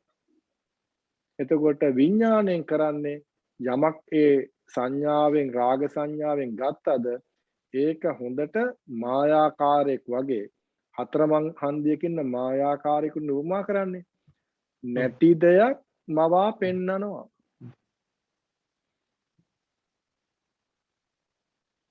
අන්න ඒක තමයි විඥාණයෙන් කරන්නේ. විජානාති විජානාතිකෝ භික්ඛවේ කියන එක තමයි විඥානයේ කාර්යය. විජානාති කියන්නේ ඒකට අපිට විශේෂ ජන ගැනීම කියලා කියන්න පුළුවන්, විකෘති ජන ගැනීම කියලා කියන්න පුළුවන්. නමුත් මායාකාර විදියට පෙන්වන පෙන්වීමක් තමයි විඥාණයෙන් කරන්නේ. අර අපි හිතමු දැන් අපි සංඥා අපි ගත්තොත් දැන් ගොඩක් වෙලාවට දීඝ හරි කොට හරි රතු හරි කළු හරි මොකක් හරි ගන්නවනේ. නේද? ඒ ගන්න අපි තුම එළිය පේන රතු පාට හෝ දිග කොට මහත තලෙල්ලු ආදී වශයෙන් ඒවැ. ඒ කියන ඒවැ රාග දෝෂ මොහ නැහැනේ. ඔව්. ඒවා සතර මහා භූත ලෝකේ රාති දේවල්. නමුත් අපි චිත්තසංතානයේ රාග දෝෂ මුසු කරලා ඒවා ගන්නෙ. අන්නේ රාග දෝෂ මුසු කරලා ගන්න ස්වභාවය අපිට මවලා පෙන්වන කෙනා තමයි විඥානය. ඒක නිසා මායූපමංච විඥාන. විඥානයේ මායාවකට උපමා කරනවා හේතුව නිසා. ඒතර විඥාණයෙන් කරන්නේ දැන් සංඥාවෙන් කරන්නේ සංජානාති. දැන් ඔය අපේ තියෙන වචනයක් ජානාති කියලා වචනයක් තියෙනවා. ජානාති කියන්නේ යමක් දැනගන්නවා. මේ දැනගන්න ආකාර කීපයක් තියෙනවා. එකක් තමයි සංජානාති. සංජානාති වෙනවා. අනිත් එක තමයි දැනගන්න ක්‍රමය තමයි විජානාති. ආයි තව දැනගන්න එකක් තියෙනවා පජානාති. ආයි තව එකක් තියෙනවා අභිජානාති. ආයි දැනගන්න එකක් තියෙනවා පරිජානාති කියලා. මේ ජානාති වල විවිධ ප්‍රභේදයන් තියෙනවා. දැන් අසුතවත් පුතුජන මට්ටමේ කෙනෙකුට හැම විටම ඇතිවන්නේ සංජානාති විජානාති කියන අවස්ථා දෙක ජානාති වලින්. ඒ නිසා අසුතවත් පුතුජනෙක් දිත්තං දිත්තතෝ සංජානාති කරන්නේ. මෙන්න මේ සංජානාතියකට උපකාර වන ධර්මතා දෙකක් තියෙනවා. එකක් තමයි වේදනාව. යං වේදේති තං සංජානාති. යමක් විඳීද එය තමයි ජානාති කරන්නේ. සංජානාති කියලා සංඥාවෙන් යුක්තව. ඒ නිසා අසුතවත් පුතුජන මට්ටමේදී මෙන්න මේ දිත්තං දිත්ත කියන්නේ දැකපු දේ. දිත්තතෝ දැකපු දෙයක් වශයෙන් සංජානාති කරනවා. එතකොට මෙන්න මේ දිත්තං දිත්තතෝ සංජානාති කරපු එක තණ්හා දිට්ඨි මාන වලින් දිත්තං මඤ්ඤති මඤ්ඤනා කරනවා. දිත්තතෝ දිට්ඨියක් වශයෙන් මඤ්ඤනා කරන්නේ කුමකින්ද? විජානාති වලින්. ඒ කියන්නේ විඥාණය උපකාර කරගෙන තමයි මඤ්ඤනා කරන්නේ. එතකොට තණ්හා දිට්ඨි මාන කියන මඤ්ඤනා ටික එකට අයිති වෙනවා. ඔන්න ඔය ක්‍රමවේදයෙන් තොරව අසුතවත් පුතුජණයෙකුට වෙන දකින්න ක්‍රමයක් නැහැ. නමුත් දැන් මෙතුවක් කාලයක් අසුතවත් පුතුජන වත්තමයාට කියන දුප්පඤ්ඤයෝ කියලා. සුතවත් ආර්ය ශ්‍රාවක ස්වභාවයට පත් වුණාට පස්සේ ඔහු පඤ්ඤාවන්තයෝ බවට පත් වෙනවා. සුතවත් ආර්ය ශ්‍රාවකෙක් වෙන තාක්කල් කිසි කෙනෙක් පඤ්ඤාවන්තයෙක් නෙවෙයි. ලෝක මට්ටමේ නම් ප්‍රඥාවන්තයෙක් කියලා කියනවා. නමුත් මේ ආර්ය විනයත් එක්ක සමගද්දී අසුතවත් පුතුජන මට්ටමේ ප්‍රඥාවන්තයෝ නැහැ. පළවෙනි වතාවට දුප්පඤ්ඤ ස්වභාවයෙන් මිදලා පඤ්ඤාවන්තයෝ බවට පත් වෙන්නේ සුතවත් ආර්ය ශ්‍රාවකෙක්ව සෝතාපන්න ඵලයේදී. මාර්ගයේදී පඤ්ඤා මාත්‍රයයි. එතකොට පඤ්ඤාවන්තයෙක් බවට පත් වෙච්ච එක්කෙනාට සංජානාති වලට අමතරව තවත් දැක්මක් තියෙනවා. අන්න එහාට පජානාති කරන්න පුළුවන්. ප්‍රඥාවෙන් දැනගන්නවා. ඒකේ හොඳ ඒ පජානාතියකේ සියුම් අවස්ථාවට කියනවා අභිජානාති කියලා. ඒතර අභි කියන්නේ සියුම් කියන අදහස. ගොඩක් අය මේ අභි කියන එකට ගන්නවා දැඩි කියන අදහස. දැඩි මහත නෙමේ. මේ අභි කියන්නේ සියුම් කියන එක. අභිජානාති කියන්නේ සියුම් ප්‍රඥාවෙන් දැනගන්න එක. ඒ සියුම් ප්‍රඥාවෙන් පරිජානාති කරනවා පරිපූර්ණ වශයෙන් දැනගන්නවා. එතකොට පජානාති අභිජානාති පරිජානාති කියන මෙන්න මේ ප්‍රඥාවෙන් දැනගන්න ක්‍රමවේද තුන තියෙන්නේ සුතවත් ආර්ය ශ්‍රාවකයන්ට. ඒ නිසා සුතවත් ආර්ය ශ්‍රාවකයන්ට පුළුවන් දිත්තං දිත්තතෝ අභිජානාති කරන්න. සංජානාති වලින් එහා ගියේ. ඒ නිසා සුතවත් ආර්ය ශ්‍රාවකයා අභිඤ්ඤයං අභිජානාති පරිඤ්ඤයං පරිජානාති කරනවා. ඒ කියන්නේ අභිඤ්ඤය කරන්න ඕනේ අභිජානාති. ඒ කියන්නේ සියුම් ඥාණයෙන් දැනගන්න. ඒක සියුම් ඥාණයෙන් පරිඤ්ඤය කළ යුතු එකක් තියෙනවා. අභිඤ්ඤාය පරිඤ්ඤය. ඒ තමයි අභිඤ්ඤා කියන සියුම් ඥාණයෙන් පංච උපාදානස්කන්ධේ පරිඤ්ඤය කළ යුතුයි. ඒ කියන්නේ පංච උපාස්කන්ධයේ අග මුල මැද සියල්ල හොඳින් ගවේෂණය කරලා තමන්ගේ දහම් ඇසෙන් ධම්මචක්කුවෙන් හොඳින් වටහා ගත යුතුයි. ඒකට කියනවා සබ්බකාය පටිසංවේදනය කියලා. මුළු පංච උපාදානස්කන්ධ කය පිළිබඳව. මේකේ තියෙන එක එක ස්තර. දැන් ඕලාරික මට්ටම තමයි මුලින් වැටෙන්නේ. ආසාද මට්ටම. ඊට මෙහා පැත්තේ තව ස්තර ගොඩක් තියෙනවා. ඒකේ මුල්ම තැන තමයි කාම ධාතු අවස්ථාව. කාම ධාතු අවස්ථාව අත්විඳිනවා කියන්නේ අභිජානාතිකේ සියුම් තත්ත්වයටපත් වෙලා. ඉතින් ඒ විදිහට ආපස්සට මේ ගවේෂණය කරන් යනකොට මේ පංච උපාස්කන්ධේ පරිජානාති කරන්න පුළුවන්. අන්න එහෙම එකක් තමයි ඔය විඥාණය උපකාර වෙනවා. හැබැයි පජානාති වෙන්න අපිට. මොකද ඒකෙන් තමයි ඉදිරියට යන්නේ. නමුත් ඒක තමයි තියෙන වෙනස්කම. සංජානාති සහ විජානාති සහ අනිජානාති අතර තියෙන වෙනස්කම් ටික ඒක තමයි. එතකොට මේ අபிසංකාර කියන්නේ එතකොට සුරුවට සංකාර කරනවා කියන එකද එතකොට? අபிසංකාර කියන්නේ සියුම් කියන අදහස. දැන් අபிසංකාර කියන්නේ අபிසංකාර කියන එක හරි සියුම් මට්ටමක්නේ. දැන් ඔයා හිතලා බලන්න. දැන් අපි මේ මග වඩාගෙන යනකොට තථාගතයන් වහන්සේ අපිට ඉස්සල්ලාම දේශනා කරන්නේ මොකද්ද? පංච උපාදානස්කන්ධය පිළිබඳ ගවේෂණය කරන්නේ නේද? පංච උපාදානස්කන්ධ අනිච්ච දුක්ඛ අනාත්ම වශයෙන් ගවේෂණය කර කර යන්න කියලා විස්තර කරනවා. දැන් මෙන්න මේ ගවේෂණයේදී මේ උඩුගම්බලා යන ගමනේදී සුතවත් ආර්ය ශ්‍රාවකයාට අන්තිමට වැටහෙන එක තමයි අபிසංකාර. ඒකයි දැන් ඔය ගිරිමානන්ද සූත්‍රයේ වුණත් අනිච්ච සංඥා දෙකක් තියෙනයි. පළවෙනි එකේදී කියනවා පංච උපාදානස්කන්ධයතු අනිච්ච කියලා. ආයි සෑහෙන දුරක් ගිහිල්ලා අන්තිම හරිය කියනවා සබ්බ සංකාරයතු අනිච්ච කියලා අනිච්ච දෙකක් විස්තර කරනවානේ. ඒ දෙකක් විස්තර කරන්න හේතුව තමයි මේ මගේ යනකොට මුලින් පටන් ගන්නකොට මේ අபிසංකාර මේ මුළු පංච උපාදානස්කන්ධයම මුලින් දකින්නේ පංච උපාදානස්කන්ධ ඕලාරික මට්ටම. ඒකයි බුදුහාමුදුරුවෝ කිව්වේ මේ සුතවත් ආර්ය ශ්‍රාවකයේ කුසලතා 7ක් වර්ධනය කරගෙන උපපරීක්ෂා කරන්න කරුණු 3ක් විස්තර කරා. ඒවා තමයි කන්දසෝ ආයතනසෝ ධාතුසෝ. මෙන්න මේ ධාතුසෝ උපපරීක්ෂා කරද්දී තමයි වැටෙන්න පටන් ගන්න අபிසංසියුම් වැඩපිළිවෙල.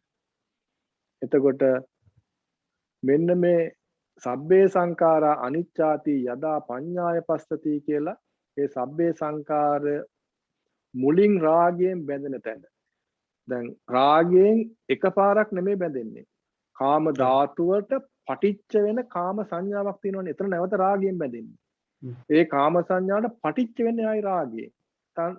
ඒ රාගයෙන් පටිච්ච වෙලා එතන එන්නේ කාම සංකල්පනා. කාම සංකල්පනාවට පටිච්ච වෙලා කාම ඡන්දයෙන්. ඉතින් ඒ විදිහට මේ රාගය එකවරක් නෙමෙයි. පටන් ගත්ත කාම ධාතුවේ ඉඳලා නැවත නැවත බැඳෙමින් යන්නේ විරුල්ල වෙනවා. මුලින් අපිට පේන්නේ අර ඕලාරික මට්ටමේ රාගයෙන් බැඳිච්ච ආස්වාද ලෝකේ. නමුත් ආපස්සට ගවේෂණය කරා යද්දී අන්න මුලින්ම රාගයෙන් බැඳෙන ආගන්තුක උපක්ඛලේශයේ මුලින්ම සිත කිලිටි කරන අවස්ථාව එනකොට අතිශය සියුම් අවස්ථාවක්. අන්න ඒකට කියනවා අபிසංකාර අවස්ථාව කියලා. ඒ අபிසංකාර කියන්නේ සියුම් විදියට රාගයෙන් බැඳලා යන අවස්ථාව. ඒ සියුම්ම රාගයෙන් බැඳලා යන අවස්ථාවේ නව කර්ම කරන අවස්ථාවක් නෙමෙයි. ඒකට කියනවා පුරාණ කම්ම කියලා.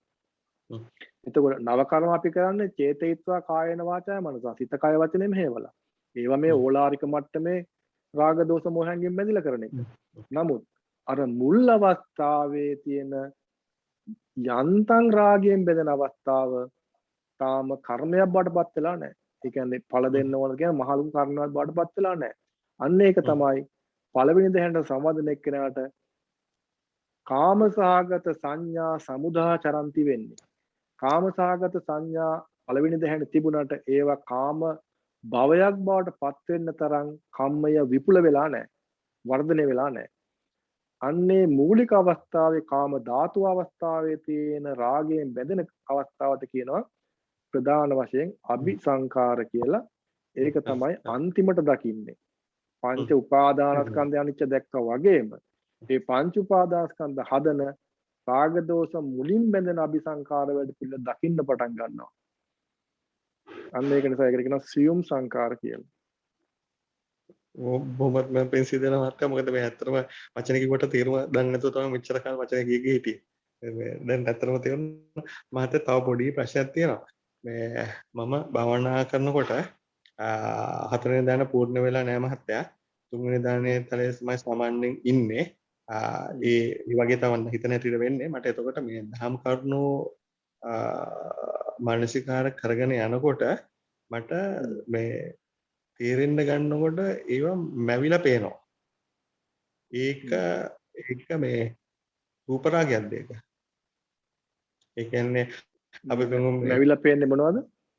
ඒ කියන්නේ සබ්බපාපස්සකරණං ගාතාව කියාගෙන යනකොට සබ්බපාපස්සකරණං කුසල සුපසම්පදා කියාගෙන යනකොට මන ඒ කියන්නේ රූපයක් පේනවා මට නිකන් අර chart එකක් වගේ එකක් පේනවා.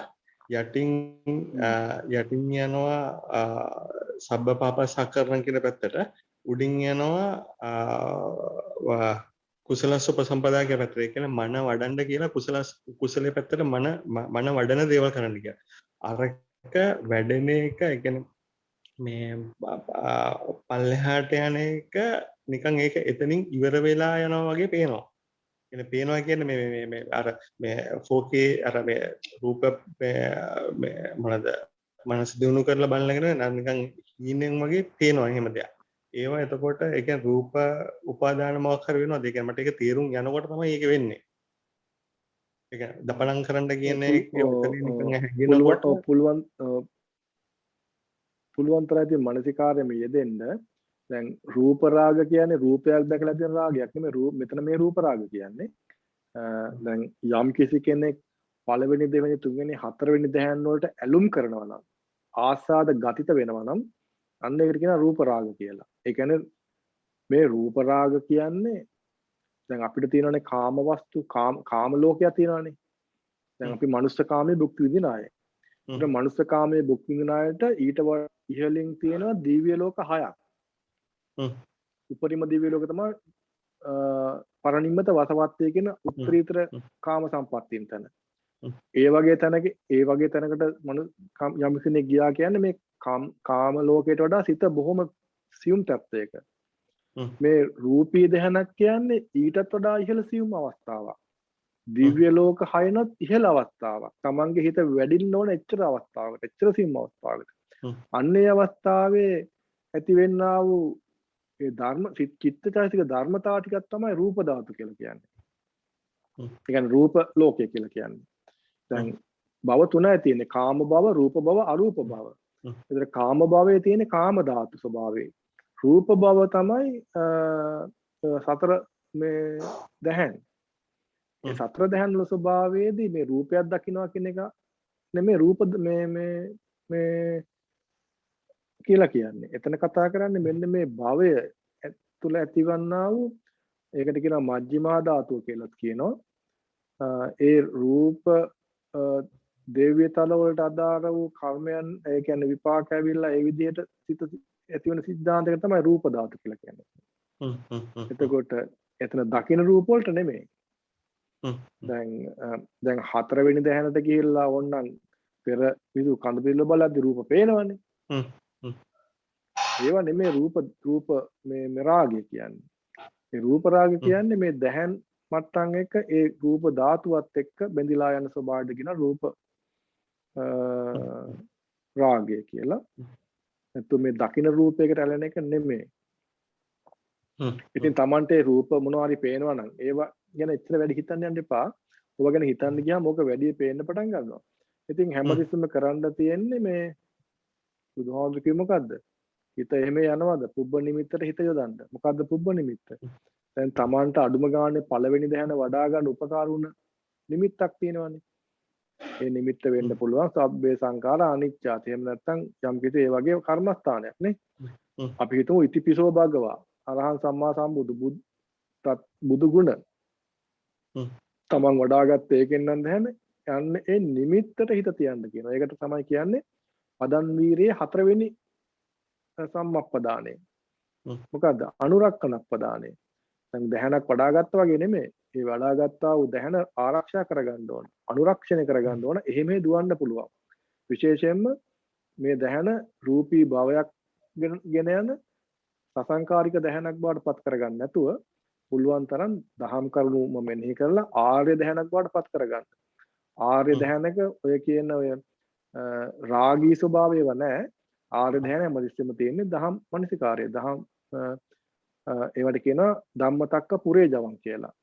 පුරේජවං කියන්නේ පංච උපාස්කන්ධ හැදෙන්න කලින් ඇතිවන්නා වූ දහම් තර්කයන්.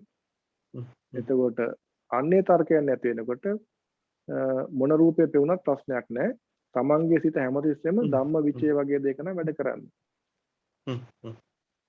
මොකද මහත්තයාට මේ රූපේචි උපපත් මොකද ඇයි මේ රූපයයි චක්කු විඥානය උපදිනවා කියලා කියද්දි ඒකත් අර නිකන් තුනක් එක්ක හොවෙලා නිකන් අර ඒකට පස්සේ තව එකක් වෙනවා තව එකක් වෙනවා තව එකක් වෙනවා ඒ විදිහට අර සංසාරයේ ගමන යනවායි කියන එක ඒ වගේ තමයි රූප නිකන් මේ අර නිකන් රූප නෙමෙයි ඒවා නිකන් අර ඒක නිකන් ඉලස්ට්‍රේෂන් එකක් වගේ ඒක පෙන්වන එකක් තමයි තියෙන්නේ මේ ඒක මේ මම අතරම මට අහගන්න ඕනේ ඒක මේ එහෙම හොඳයිද නැද්ද කියන එක මොකද මේ කියන්නේ හොඳයිද නැද්ද මේ හැබැයි ඒක රාග දේශ මොහ ප්‍රහාණය කරගන්න ඕන විදිහට ඒක යොදා ගන්න දැන් එතකොට ඒ රූපයක් දකින්නවා කියන එක රූප රාගය නෙමෙයි ඒකනේ දැනගන්න ඕනේ එහෙම නෙමෙයි දැන් Tamanට ඒක යම් කිසියකින් දැහැනක් වඩා ගන්න එක උපකාර වෙනවා නම් ඒක උපයෝගී කරගන්න කියලා කියනවා. හැබැයි ඒක රාග දෝෂ මොහ ප්‍රහාණය වෙන ආකාරයෙන් උපයෝගී කරගන්න ඕන.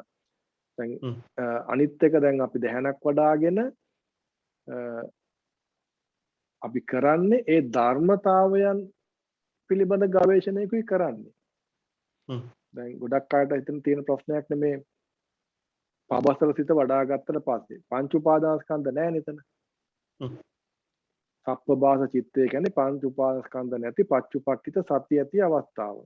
ඔය අවස්ථාවේ පංච උපාදානස්කන්ධ හැදෙන්නේ නැහැ. ඒකට කියනවා ආර්ය ධානයක් කියලා.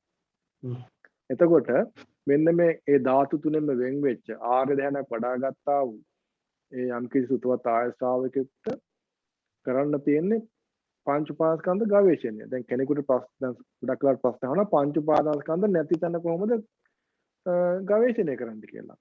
ඉතින් පංච උපාදානස්කන්ධ තියෙන්න ඕනේ ඒක ගවේෂණය කරන්න. ඒක ගවේෂණය කරන්නේ ඒ ධම්මතාවය. අර මං පෙර උදාහරණයක් දෙන්නා උසාවියක් මේ ජූරි සභාව වගේ. ජූරි සභාවේ මේ වැඩිකාරය ඉදිරිය තියාගෙන නෙමෙයි ජූරි සභාව මේ තීරණයක් ගන්න. වැඩිකාරය කොහෙවත් ඉන්නේ. ඔව් තමන්ගේ පිරිසිදු ස්වභාවය උපයෝගී කරගන්නවා. අන්න අර තමන් මෙතුවක් කාලයක් ඥානතෝ වෙච්ච අහලා දැනගත්තා වූ කරුණු ටික මේ දැන් අපි එවිඩන්ස් කියලා කියන්නේ සාක්ෂි මෙන්න මේවා ඇත්තද නැත්තද මේක වෙන්නේ කොහොමද කියලා තමන්ට ප්‍රත්‍යක්ෂ ඥානයක් ඇති කරගන්න. එහෙම නැත්නම් ඒකට කියන පස්සතෝ කියන්නේ ප්‍රත්‍යක්ෂ වශයෙන් දැනගෙන දකින්න එක. දහම් වැසෙන්.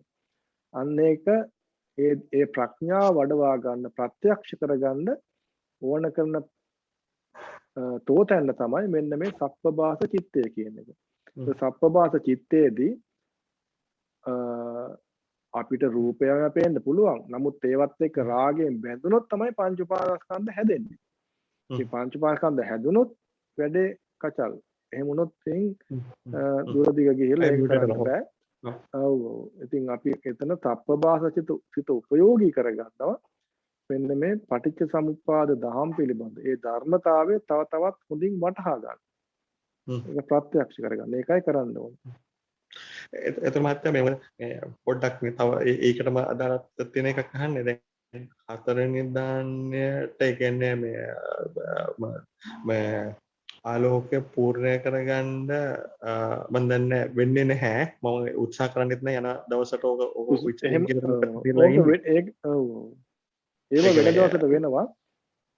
ආලෝකයේ මුඛ්‍ය පරමාර්ථය කරගත්තත් හිත නිවනෙන් ඈත් වෙනවා. ඒකාන්ත හරි පරිස්සම් වෙන්න ඒක පිළිබඳව. ආලෝක කියන්නේ බයි ප්‍රොඩක්ට්. ඒවා එනවා නම් එනවා. ඒවා ගැන වැඩි මොරි වෙන්න යන්න එපා. එතකොට දැන් තුන්වෙනි දාන්නේ ඉඳලා ඉවරලා ඒ කියන්නේ දැන් රාගය මේ තුන්වෙනි දාන්නේ ඉන්නකොට අවිද්‍යාව අයින් කරලා නැහැ නේ අවිද්‍යාව තියෙනවනේ. එතකොට එතනදී ඔය කියන අනිච්ච දුක්ඛ අනාත්ම කියන ලක්ෂණ තුන ධම්මනිසිකාර කරගෙන යනකොට එන දේවල් අවිද්‍යාවත් එක්ක දෙන්න ඕනේ. මොකද මේ ඒ කියන්නේ ගැටලු ලිහන එක අවිද්‍යාවත් එක්කද ලිහන්න ඕනේ. මෙහෙම ගන්න. දැන් දැන් තුන්වෙනි ධ්‍යානක පැත්තකින් තියන්නකෝ. අපි පළවෙනි ධ්‍යාන ගම්මකෝ. බුදුහාමුදුරුවෝ කියනවා මෙහෙම. පඨමම් පහම් භික්කවේ ඥානං නිස්සාය ආසවානං කයං වදාමි. මේ බුදුහාමුදුරන්ගේ ප්‍රකාශයක්. ශ්‍රීමුක දේශනාවක් තියෙන සූත්‍රයක තියෙන පාඩයක්. මහණෙනි ප්‍රථම දහන නිස්සාය. ප්‍රථම දහන නිස්සය කරගෙන, ඇසුරු කරගෙන, උපකාර කරගෙන ආසවානං කයං වදාමි. ආශ්‍රවයන් ප්‍රහාණය කිරීමේ හැකියාව තියෙනවා. ඒ කියන්නේ ආශ්‍රවයන් ප්‍රහාණය කරනවා කියලා කියන්නේ මාර්ගඵල ලැබමින් රහත් ඵලය දක්වා යන්න පුළුවන්. මේ දහන් වර්ග තියෙනවනේ කීපයක්. සසංකාර අසංකාරික දහන් තියෙනවා. ඒ කියන්නේ සම්තිට්ඨ අසම්තිට්ඨ කියලා. දැන් අපි මේ දහනක් වඩා ගන්න හැමතිස්සෙම ලෝකෝත්තර අරමුණක් මේ උපකාර කරගෙනනේ. එතකොට එවැනි වූ දහනක් වඩා ගත්තාම පංච නීවරණ ප්‍රහාණය වෙලා ආර්ය දහනක් වැඩෙනවා. එතකොට ආර්ය දහනක් වඩා ගත්තොත් එතන භවය හදන වැඩපිළිවෙලක් නැහැ. භවයෙන් මිදෙන වැඩපිළිවෙලකුයි තියෙන්නේ. එතකොට ඒව ධාතු ස්වභාවයන්ට අයිති නැති, තුන් භවයන්ටම අයිති නැති ලෝකෝත්තර මට්ටමේ ලෝකෝත්තර දහනක් බවට පත් වෙනවා. අන්න එවැනි වූ දහන. ඒකේ පළවෙනි දහනම බුදුහාමුදුරුවෝ කියනවා මායයට පේන්නේ නැහැ කියලා. දැන් රූප ලෝකය දැන් ඉතින් රූප භවය ගත්තොත් රූප භවය මායයට පේනවා. අරූපී භවය මායයට පේනවා. හරිද? ධාතුක සිත පතිත වෙලා තියෙන නිසා. නමුත් ආර්ය දහනක තියෙන වෙනස තමයි පංච නීවරණ වලින් තොරයි. නිවන විවර කරගෙන තියෙන්නේ. ඒ අවස්ථාවේදී පළවෙනි දහනත් මායයට පේන්නේ නැති නිසා බුදුහාමුදුරුවෝ කියනවා පඨමම් පහම් භික්ඛවේ ඥානං නිස්සාය ආසවණං කයං පාපනාති කියලා. දැන් පඨම දහන පළවෙනි දහන උපයෝග කරගෙන ආශ්‍රව ප්‍රහාණය කළ රහත් වෙන්න පුළුවන් නම් තුන්වෙනි දහන ගැන කුමන කතාවද? ඉතින් Tamanට වැඩුණු දහන කුමක් වුණත් මෙන්න මේ දහන වඩාගත්තා වූ දහන ඉඳලා යදේව තත්ත හෝති. ඒ වැඩුණු දහනේ ඉඳලා මෙන්න මේක කරන්න කියනවා. මොකද්ද? රූපගතං, වේදනාගතං, සංඥාගතං, සංකාරගතං, විඥානගතං. තේ ධම්මේ අනිච්චතෝ දුක්ඛතෝ ආදී වශයෙන් අනිච්ච දුක්ඛ අනාත්ම වෙනි කරන්න කියලා කියනවා. මෙන්න මේ අනිච්ච දුක්ඛ අනාත්ම කියන්නේ අපේ මේ සප්පබාහස සිතට දාගන්නා වූ ආරක්ෂක වැටක්. මෙන්න මේ ආරක්ෂක වැටෙන් තේ ධම්මේ චිත්තම් පටිවාපේති. මේ ධම්මයන්ගෙන් සිත ආරක්ෂා කරගන්නවා. පටිවාපයක් කියලා කියන්නේ බැම්මක්, ආරක්ෂක බැම්මක්. තේ ධම්මේ චිත්තම් පටිවාපෙත්වා. මේ විදිහට සිත ආරක්ෂා කරගෙන ඊගාවට කියනවා අමතාය ධාතුව චිත්තං උපසංහරති. අර නිවන් ශාන්තිය අමත ධාතුව දෙසට සිත හසුරවන්න කියලා කියනවා. මොකද ඒකට හසුරවන්න නම් අර නිවන් ශාන්තිය අත්දැකලා තියෙන්න ඕන. අන්නේ දැකපු නිවන් ශාන්තිය උපයෝගී කරගෙන අමතාය ධාතුව චිත්තං උපසංහරති. අන්න එහෙම මේ විදිහට යථාටිතෝ මේ විදිහට ඉන්න කෙනාට ආසවානං කයං පාපුනාති. ආශ්‍රයන් ප්‍රහාණයට යනවා. මේක සිද්ධ වෙන්නේ කුමන දහනේද? පළවෙනි දහන ඉඳලම. ඉතින් Tamanට වැඩුණු දහන ගැන වැඩි වොරි වෙන්නේ නැතුව ඒ වැඩුණු දහන ඉඳගෙන මේ බුදුහාමුදුරුවෝ කියපු දේ කරපුවාම ඒ Tamanගේ ආශ්‍රයන් ප්‍රහාණය වෙනවා. Tamanට නොලැබුණු මාර්ගඵලයන් සාක්ෂාත් කරන්න පුළුවන්. ඒතර දැන් තුන්වෙනි දහන නම් Tamanට තියෙන්නේ ඒ දහන ඉඳගෙන ওই විදිහට කරුණු පසක් කරන්න පුළුවන්. සමහරට නොදැනුවත්වම හතරවෙනි දහනට වැඩෙන්න පුළුවන් ඊගාවට. ඒක කරගෙන යනකොට. මොකද සමහර කලාවට මේ අර මේ ආලෝකය වෙන්නේ නැතුණාට මට මේ ඇඟට තේරෙනවා ඒ කියන්නේ අර කිසිම දෙයක මේ කිසිම දෙයක් වැඩන්නේ නැති ගතිය තේරෙනවා එතන මේ සමහර වෙලාවට කියන්නේ මේ හතරන දෑනේ කියන ඔය කියන මේ ස්වභාවය තේරෙන උනාට ඒකට ප්‍රත්‍යක්ෂ වෙන්නේ නැති එක විතර මම දන්නේ නැහැ එහෙමද කියන්නේ එහෙම වෙනවද නැද්ද කියනවත් දන්නේ නැහැ සමහරකට උපේක්ෂා කියන එක තේරෙනවා නිබ්බිදාව කියන්නේ ඒ කියන්නේ වටිනාකම නැහැ කියන එක. නිබ්බිදාව වැටෙන්න පටන් ගන්නවා. ඔව් ඒක අන්නේ මොකද නිබ්බිදාව තමයි උපකාර වෙන්නේ විරාගයට. හ්ම්. විරාගය තමයි නිරෝධය විමුක්තිය කරා යන්නේ. තේරුණා මහත්තයා ඒ නිබ්බිදාව වඩන්න ඕනේ. ඔව් තේරුම් සරණයි මහත්තයාගෙන් සෑහෙන දෙයක් ඉගෙන ගත්තා මහත්තයා අර මේ එදාට දවස් 4 ප්‍රෝග්‍රෑම් එකේ ඉන්න සෑහෙන දෙයක් ඉගෙන ගත්තා මොකද මේ හිතාගෙන හිටපු දේවල් සෑහෙන දේවල් වෙනස් වුණා මේ හිතන විදිය වෙනස් වුණා මහත්තයා මේ තේරුම් සරණයි මහත්තයා හොඳයි ශ්‍රාවක පිරිසට තව ප්‍රශ්න මොන හරි තියෙනවද? තියෙනවා නම් අහන්න. දැන් චන්දන මහත්මයා අපිත් එක්ක සම්බන්ධ වෙලා දැන් පැය දෙකකට වැඩි කාලය. ඒ නිසා මේ මම හිතනවා එතුමාගේ වෙලාව රාත්‍රී 12යි. ඒ නිසා මම හිතනවා මේ වෙලාවේ අපි මේක අවසන් කරමුයි කියලා. අපි ප්‍රශ්න නැති හින්දා එහෙනම් අපි අවසන් කරමු නේද චන්දන මහත්තයා? හොඳයි. ඕන එකක් තව ප්‍රශ්න තියෙනවා නම් උත්තර දෙන්නත් පුළුවන් කැමති කෙනෙක් ඉන්නවනම්. එහෙම නැත්නම් අවසන් කරමු. හොඳයි. එහෙනම් අපි ලබන සතියේ නෙමෙයි ආපහු සති දෙකකින් ආපහු හමු වෙන්න බලාපොරොත්තු අපි ඔබතුමාට ගොඩාක් පිං මේ සම්බන්ධ වෙලා අපිට මේ ප්‍රශ්න විසඳලා දුන්නට ඒ වගේම මේ ශ්‍රාවක පිරිසත් ගොඩාක් පිං මේ සම්බන්ධ වෙනාට ප්‍රශ්න ඇහුවට හැමදෙනාටම තෙරුවන් සරණයි නියනම වෙත්වා සුවපත් වේවා. හොඳයි සියලු දෙනාටම නිවන වෙත්වා කියලා මම ප්‍රාර්ථනා කරනවා. සියලු දෙනාටම තෙරුවන් සරණයි. තෙරුවන් සරණයි.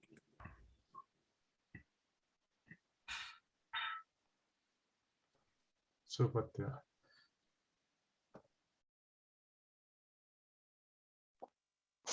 තෙරුවන් සරණයි.